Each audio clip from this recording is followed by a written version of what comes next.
Ready to explore the latest trends in real estate?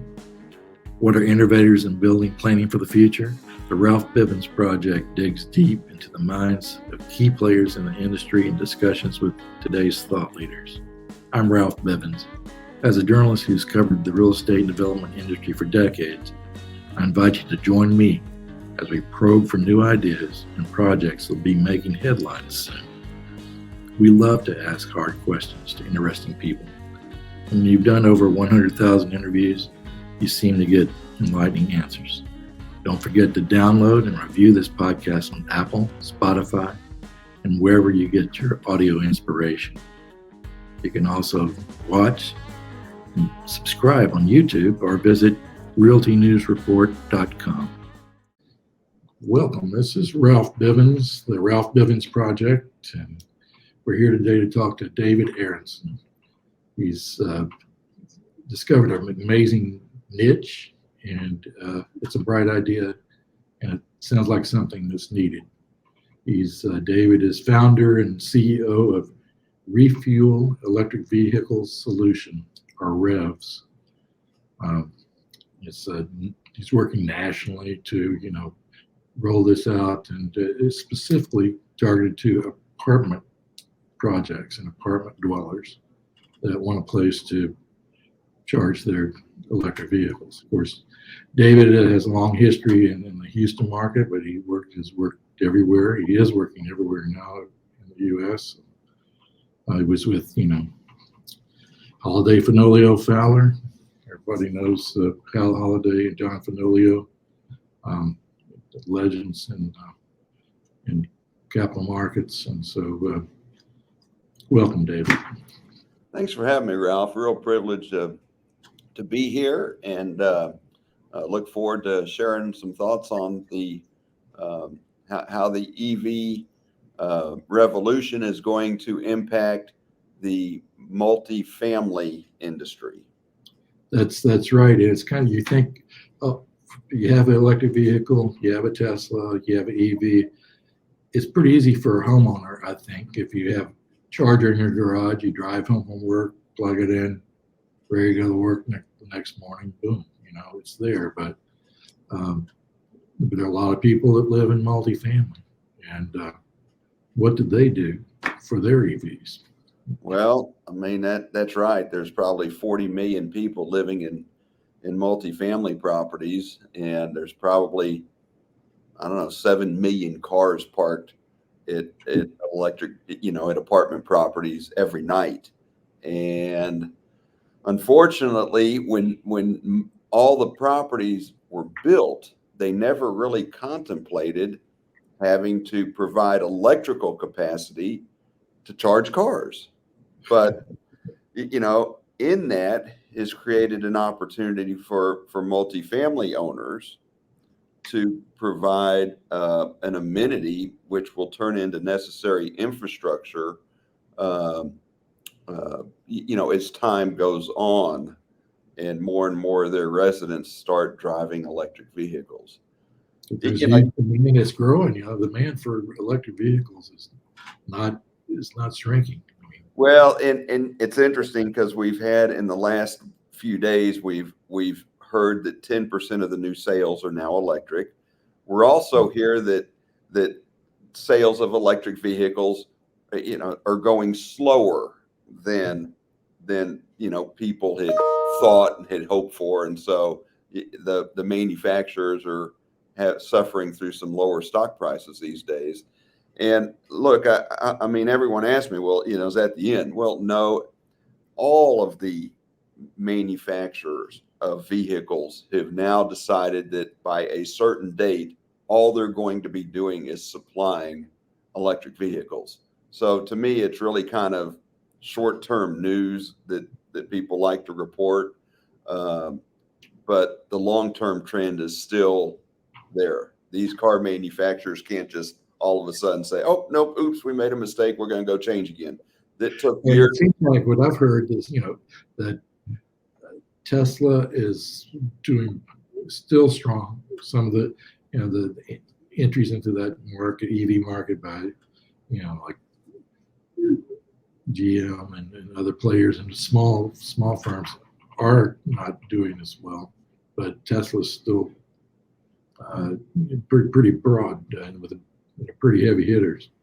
Well, and they are, and it's really got to do a lot with their battery technology. I'm an EV driver myself, and I bought a Tesla just because it allows me to be able to travel to Dallas and Houston and Austin without having to stop in the middle of that. And most of the other vehicles on the market can't do that yet, but they will. And I don't know about you, Ralph, but I've seen a lot more EVs coming to market this year than I have in the previous years. And so I think, giving people a choice, you have to have inventory on the lot. They have to see the different options that they can, that they can look at before they make a decision. So it's just the natural evolvement of the industry. And they're going to be down, obviously. Yeah. They have to adjust. And I tell you, one thing I've seen is at a Buc-ee's, huge service station, they've installed a row of in back of the building, probably a dozen or maybe 15 Tesla brand chargers back there. Wow, yeah. That's Buc-ee's is thinking ahead. Think of well, interesting. And they have that works for Buc-ee's because they're big, 50,000 square foot stores inside with food, right, all this stuff. You think, well, somebody wants to kind of pull in, charge it up, and go get a cup of coffee or something. It kind of, right. The guy's like, he's thinking. Well, and it's interesting, Ralph, because to tell you, I started the business 2.5 years ago, and I have a friend who does some architecture work for Buc-ee's, and I had him call Buc-ee's, and at that time they really weren't even interested in doing anything to provide those services for EV drivers. And now look at them; it's in every one of their new construction. And yesterday I drove to Austin and back, and I stopped at the Buc-ee's outside Bastrop, and about half of those spaces were being used. So it's definitely a coming trend. Yeah. Okay. With Rev, you call your company Revs most of the time, or is that just the logo? It's just easy to get Revs out. Yeah, that's the name. It's kind of hard when you're making a solicitation call to go through all that, and so, but REVS, Revs. Okay, right. Tell me about where is Revs? Where are you working right now? So we're from coast to coast. I mean, we're in the state of Washington, down to the southern tip of Florida, and we're in California, and we're working our way up the East Coast. We are in North Carolina, and we will be in Massachusetts and Virginia in the next couple months. But we put up our 200th charging port in our network this week, and we are in 9 states and 26 or 27 cities. And Texas is, of course, our largest market. But then after that, right now, it's probably Arizona and Florida and North Carolina. California will be up there too in the next 60 days. So very active around the country. Now, are you, existing apartments, if somebody already owns an existing apartment complex, can you go back and install your product, your chargers in there? So, to backtrack a second, our mission is we want to own and operate EV charging stations and multifamily properties. And we have a program where we do it at no cost to the property owner. No cost. And no cost. We'll fund it. You're making money. You sure you got your eye on the ball? In most cases, I'm not saying all cases, but in most cases, we will provide 100% of the cost, which is upgrading the property's electrical infrastructure, providing the equipment, reimbursing the property owner for the electricity that we use, and then we share the profit with the property owner. And most importantly, because we are making this investment into these properties, we want to make sure the machines work. So we offer, we're making sure that they're up and operating, and it's not a burden on the property owner or their manager. And you get your revenues from We get our revenue. People that park there and charge up their car. That's right. We hook into in most cases, hook into the property's electrical infrastructure. So we know what the property is paying, and we mark up our electricity for the convenience of that resident to use. We are very active in existing deals. Okay. Most of the apartment stock is existing. So that's where, and that's where the challenge is. That's where the hard work comes in. That's where the capital expenditures come in. And so we're very active on existing properties. We do have a very active new construction consulting group. So we're working with developers as a consultant to help them get their infrastructure right for the long term. When they're building up an apartment property. So that's been it's a real good service for developers, because what we found is of course the engineers they're familiar with the code, but they're not familiar with the products, and the products are what's changing on a regular basis. And so we are familiar with all the products because we own them and we operate them. And so it allows us to have real unique information compared to a vendor who's out there selling their own product. I mean, an example would be Tesla. The people that sell Tesla's products only know their products. They don't know the products that are being made by the other vendors, and the strengths and the weaknesses. We know all that because we've deployed most of them, not all of them, but a good number of them. When you're speaking of Tesla products, you're talking about Tesla chargers? Tesla chargers, yes. Tesla has a very active charging group, and they're providing EV chargers, both the DC fast and the level 2, which is what we specialize in. They're very active in that. And of course, all Teslas come with the level 1 charger that you can plug into the little 110 volt plug you have at your house, but it doesn't give you much mileage. Right.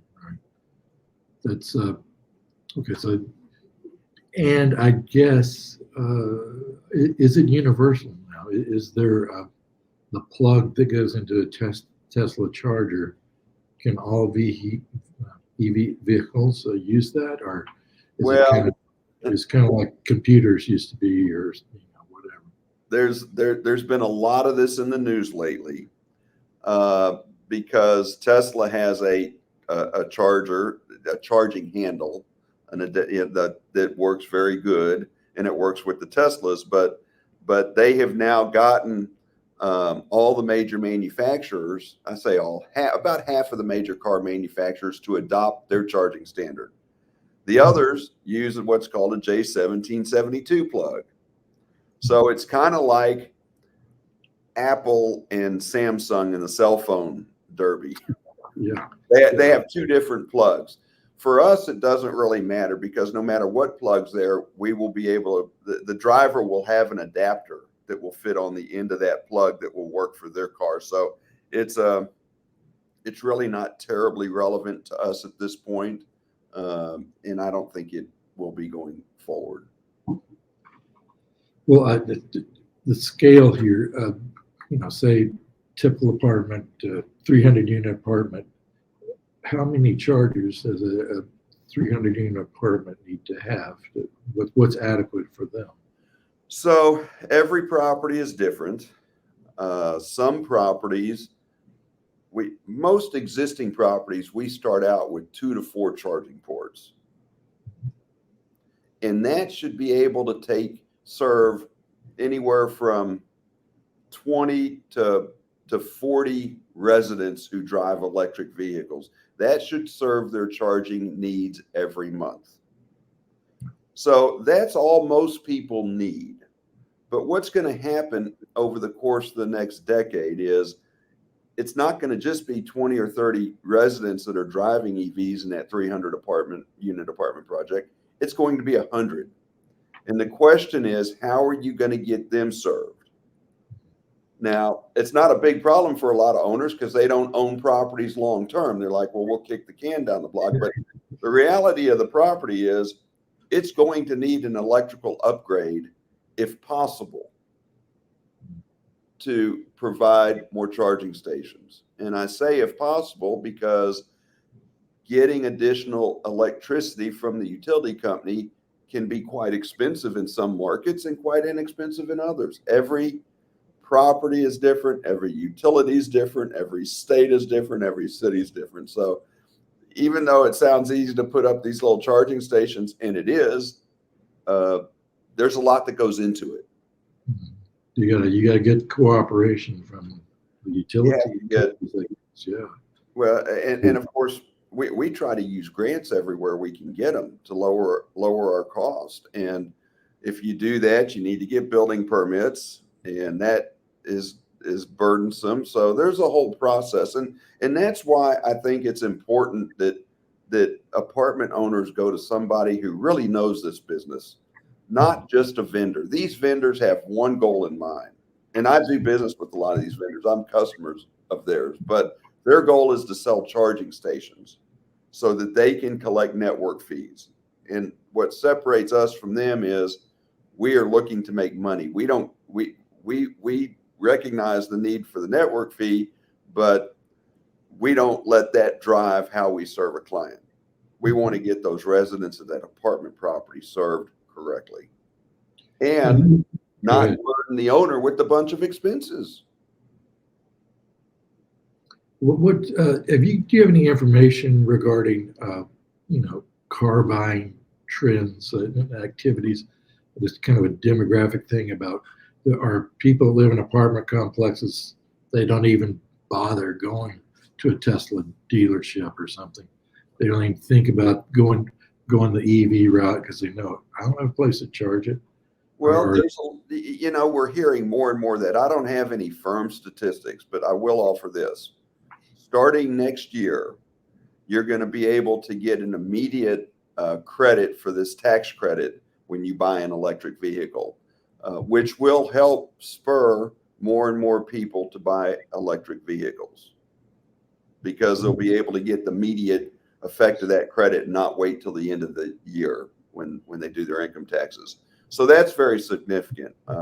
I've heard apartments.com just recently came up with in their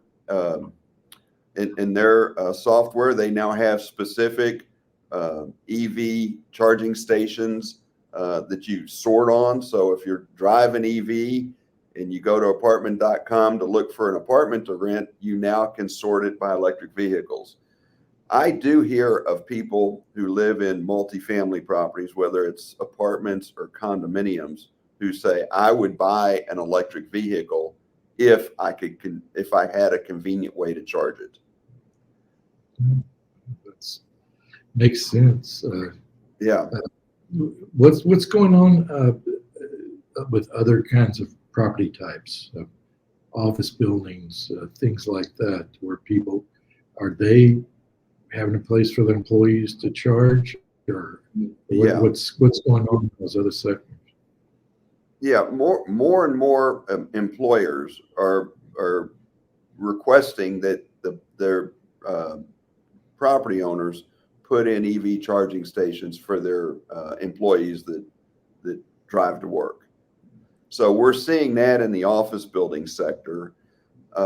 It's interesting because a lot of office buildings are not charging the user to charge their car, and so you drive your car to work and you get a free charge.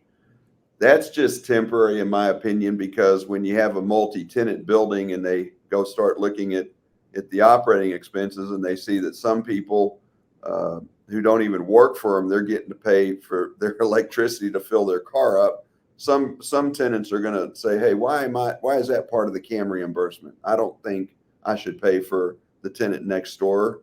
I don't drive an electric vehicle. Why should I? Nobody's giving me free gas, so why should I pay to refuel their car? So I think that's a short-term trend, but office buildings right now with office buildings are kind of they won't have a shortage of tenants, I guess. A simple way to say it.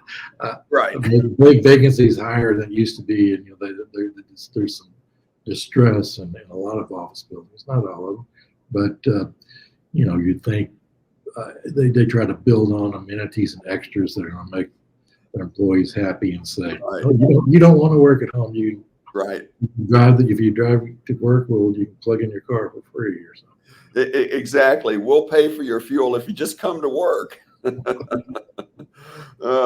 hotels, we've seen some announcements in the hotel sectors where they're now starting to realize that they need to have EV charging stations at their properties.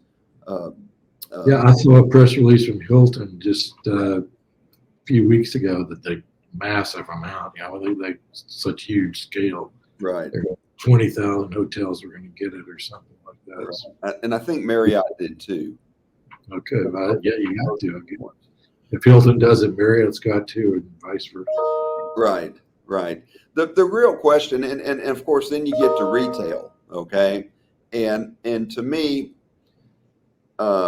it's important to put the right kind of charging station in your property. And I see retail properties who put these level 2 stations in. And a level 2 charging station will give you most cars anywhere from 15 to 70 miles an hour for a charge. And that's not going. You go into the shopping center, you go into the grocery store, and you shop for 30 minutes, and you come out. It's not going to attract traffic because you've gotten 20 miles of electricity. It just what attracts people to their shopping center is putting in a DC fast charging station where someone can receive a full charge in 20 to 30 minutes. That'll attract customers to your center because there's just not a lot of those out there. And so it's important to put the right charger up in the right situation in accordance with what you're trying to accomplish. People ask me, should we put a fast charger up at our apartment complex? Well, they're 10 times more expensive on average than a level 2 charger. And the other side of it is, so you can get your car charged in 20 or 30 minutes. That parking space is going to sit idle at night, or it's going to sit with one car in it because you can't expect anybody to move their car at 11 p.m. so the next person can come in at 11:30. It's just not going to happen. Okay. People are going to, and that you have idle fees and connection fees and all this to try and entice people. People just won't use it if that's the case at night. And that's when you really want people charging at nighttime. Well, that's interesting topic, I guess. What does it cost the apartment dweller to plug in, and what kind of how much? So I can tell you off of our network, Ralph, where we keep these statistics, our average charge is 35 kilowatts. And that, it depends on the car, will get you 100 to maybe 150 miles. Okay. The average bill payment for that is about $15. $15. About $15. So it depends on the cars. It depends. There's, every car is different, and everyone's ability, how far they go on a kilowatt is a little bit different, but those are general guidelines. So of course, if you go to the gas station and you need to buy 7 gallons of gas, what's that going to cost you? Those 7 gallons of gas, you average 20 miles a gallon. That's that same 140 miles. Gas is going to cost you $4 a gallon. That's $28 for those 150 miles.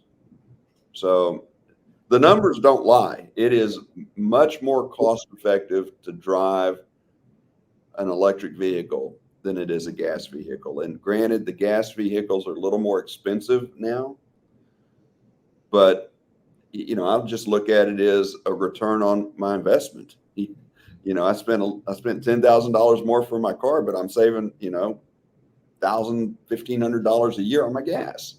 And of course, a lot of people are concerned about the environment, And that's that's right. It's just, I think that's a driving factor for a lot of people who are trying to Absolutely. go easy on the planet, and Yeah, uh, absolutely. Absolutely. okay. So, and this the infrastructure. I mean, when you when you interact with the electricity provider, you do on this. What does it entail to? Hey, we want to have 4 chargers at this multifamily community. How much wires and stuff does it take to get it going? Every single apartment complex is different. Okay, there are some general rules of thumb. We have to start out and look at the electrical infrastructure on each property, and we have an electrician go out and show us what each property has. And in some properties, very few properties, we can just put a new fuse in the box and run conduit to the charging station, and that's it.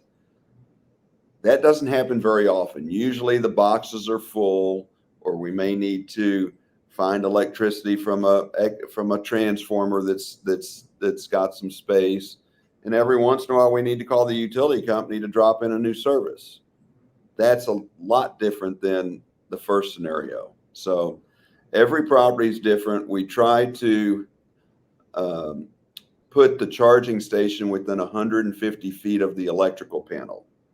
Now, here's something that's interesting. A lot of times the property manager wants to have the charging station in front of the gates, so everyone can proudly see that they have this amenity when they come up to lease.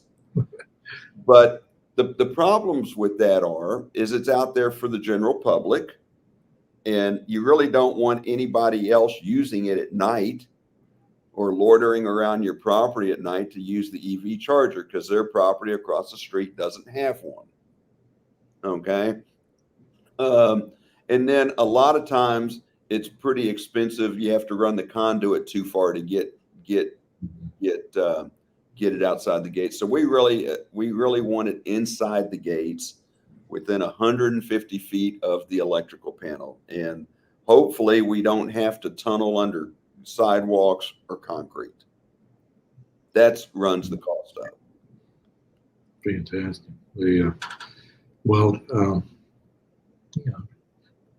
Interesting thing you're doing with REVS, David. Really is. Real quickly, we can change topics a little bit. I know you've had a lot of experience in the sale of commercial real estate for investors and things, and we're seeing. I guess the valuations are being talked about in the news all the time. Valuations of commercial property, particularly office buildings, I think are just saying, "Oh, I think."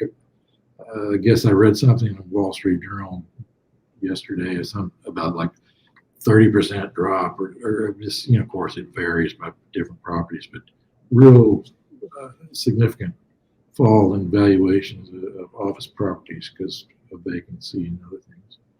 What do you see? What do you hear and think about that? Well, Ralph, having us old guys on, you get some perspective on these things. This is not our first rodeo. We've been through these things before. The office building sector is suffering from lower occupancy. Okay. That's what's driving the values down on that product type as much as anything. Apartments are a little bit different. What's driving the values down there is the movement in the 10-year treasury. Okay. So the incomes of the apartment projects are relatively the same as they have been, generally speaking. And the only thing affecting the value is the 10-year treasury went up, so people aren't going to pay 3% cap rates for this anymore. In an office building, you have the double whammy. you have the interest rates rising, but the reality is their income's down. They don't have any tenants. So different issue altogether. I don't know what, over time, what we found, of course, we've lived in Houston and Texas for a long time and been through a lot of these cycles. Just like everything, it's supply and demand. And there will be office buildings. They're all going to decline in value. I read something today that said something about CMBS loans. 95% or 98% of the CMBS loans that are coming due in the next 30 days, there's no solution. It's for give them back to the lender, or the lender's got to let the current ownership stay in. But they're all problems. Every one of them are problems. And look, one of these days, someone's going to come along. They're going to provide great service. They're going to provide money that you can put into tenant improvements, and they're going to attract a bunch of tenants, and it'll be a different valuation. But we'll see that happen, and people will be very successful. You're just on the wrong end of the curve right now if that's what you own. Yeah. So, but like you say, we've seen cycles before, and you think, oh, it's how will this ever end? How will they get out of it? But Right. Something happens, and well, of Yeah, course, somebody will get out. somebody get out there and discovered how to get shale and make that marketable. Shale drilling for oil and gas. Well, and you know what, Ralph? It's so interesting to me because real estate is a long-term asset. Okay? The buildings behind me, they're not going anywhere. So the only thing that changes on them is the ownership. Mhm. And that ownership may say, I'm going to own it for 3 years. I'm going to own it for 5 years. I'm going to own it for 20 years, whatever. Okay? And then they go finance it accordingly. But the reality is that building's still standing behind me, whether it's got a good loan on it or a bad loan or is in default or foreclosure, it's going to be around. And someone's going to own it and buy it at the right price and finance it at the market rates and make money off of it. It's just a time of adjustment right now. David, I've known you a long time, and I just wanted to ask you a question, which I've been wanting to ask some of my Jewish friends since the attack in Israel in early October, and just basically, just how are you doing? Not good. Not good. Thank you for asking. No, this is horrible, and Israel is one of my favorite places in the world to go. We have lots of friends who have family members over there that are being impacted. No, we're not doing good. So I understand. It's I don't understand fully, but I hope you never have to understand. This is terrible, and I don't want to get too political in my comments. I'll just say that me and most of my friends in the Jewish community are really suffering right now. This is not a good time. I understand. It's I don't. Just what's got me is this surprised, I suppose, just from where I'm at, just anti-Semitism, which we just didn't realize that this was still happening, and I thought we were on that.